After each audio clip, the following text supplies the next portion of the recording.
साथियों नमस्कार, कैसे हैं आप सब लोग। आप सबको जय श्री राम, जय बालाजी की, जय खाटू श्याम जी की।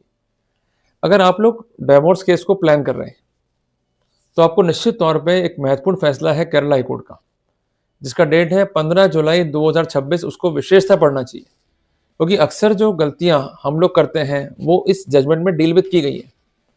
अगर आपने डिवोर्स केस फाइल करने में जल्दबाजियां करी, आपका प्लीडिंग, आपका गवर्नमेंट जो है प्रॉपर नहीं है, महत्वपूर्ण फैक्ट्स आप नहीं लिख पाए, महत्वपूर्ण एविडेंस आप सबमिट नहीं कर पाए, तो आप वहां पर डिफीट हो जाएंगे। इसलिए बहुत जरूरी है समझना कि जो कंसर्न हस्बैंड था वो कंसर्न केस में क्यों हारा, क्योंकि तो किसी की गलती से हमें मिलता है अनुभव, और वही अनुभव हमारे काम आता है केस को जीतने के अंदर। तो कुल मिलाकर के टॉपिक जो है काफी इंपॉर्टेंट है। एक नोटबुक जो है मेंटेन कर लीजिए और एक एक पॉइंट को जो है नोट डाउन करते हुए चलिए।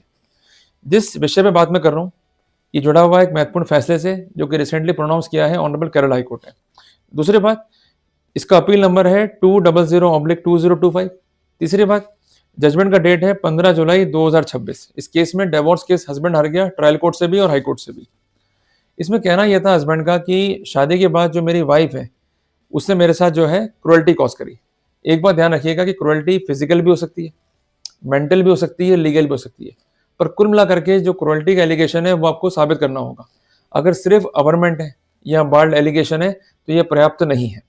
हालांकि क्रुएल्टी आपको प्रूव नहीं करनी है बियॉन्ड रीजनेबल डाउट, आपको रखनी है संभावनाएं जिसके बेसिस पे निष्कर्ष निकाला जा सकता हो, पर वो संभावना कैसे होनी चाहिए, लॉजिकल एंड लीगल।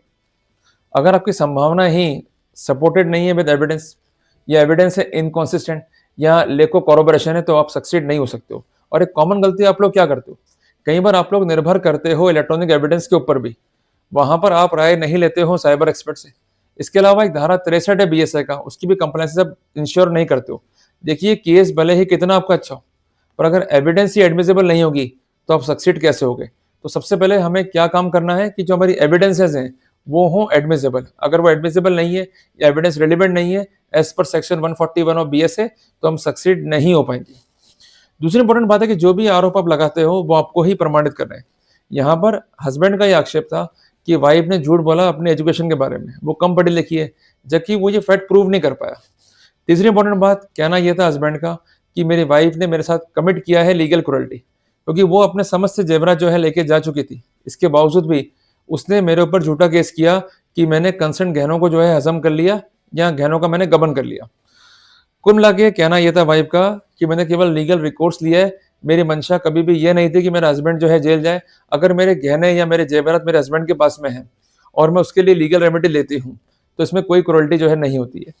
चौथी बात ये थी हस्बैंड के पार्ट पे, उसने ये आरोप लगाया कि मेरी वाइफ की जो प्रैक्टिस है वो मैलिशियस है। उसने बच्चे को मुझसे जो है अलग कर दिया है और उसने बच्चे को किसी ऐसे स्थान पर दाखिल करा दिया है स्कूल के अंदर जो मेरे स्थान से काफी दूर है, जिस कारण बच्चे के साथ मेरा अप्रोच नहीं हो पाता है, मैं बच्चे से मिल नहीं पाता हूँ, और ये भी एक सीवियर जो है क्रुएल्टी है। पर ये कंसर्न कॉन्टेंशन जो है हस्बैंड प्रूव नहीं कर पाया।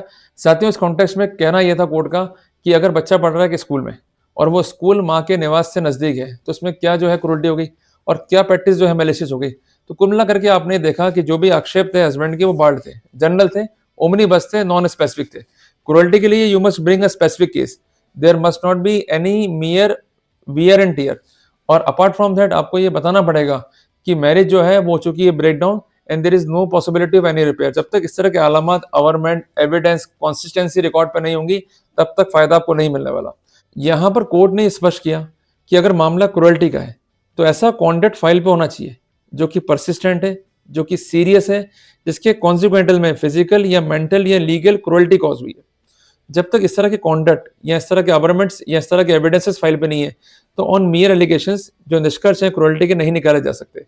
तो कोर्ट ने माना कि जो हस्बैंड के आरोप थे वो प्रमाणित नहीं कर पाया। तो कोर्ट ने माना कि जो एलिगेशन हस्बैंड के हैं उसको प्रूव नहीं कर पाया, और जो उसके आक्षेप थे वो सिर्फ आक्षेप थे, केवल स्टेटमेंट थे, उसको वो प्रूव नहीं कर पाया। There is no evidence on record submitted by him. तो कोर्ट ने कहा कि जो भी आक्षेप हैं वो सिर्फ आक्षेप हैं, जब तक कोई एविडेंस नहीं है तो ऐसे सिनेरियो में कंसर्न आक्षेप को प्रमाणित नहीं माना जा सकता। अल्टीमेटली केस जो है फेल हो गया।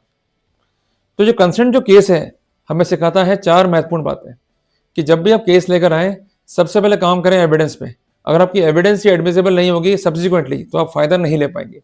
दूसरी बात, जो आपकी प्लीडिंग है, जो आपके अवरमेंट है, उसके समर्थन में साक्ष्य फाइल पे होनी चाहिए। अगर वो नहीं होंगी तो आप डिफीट खा जाएंगे।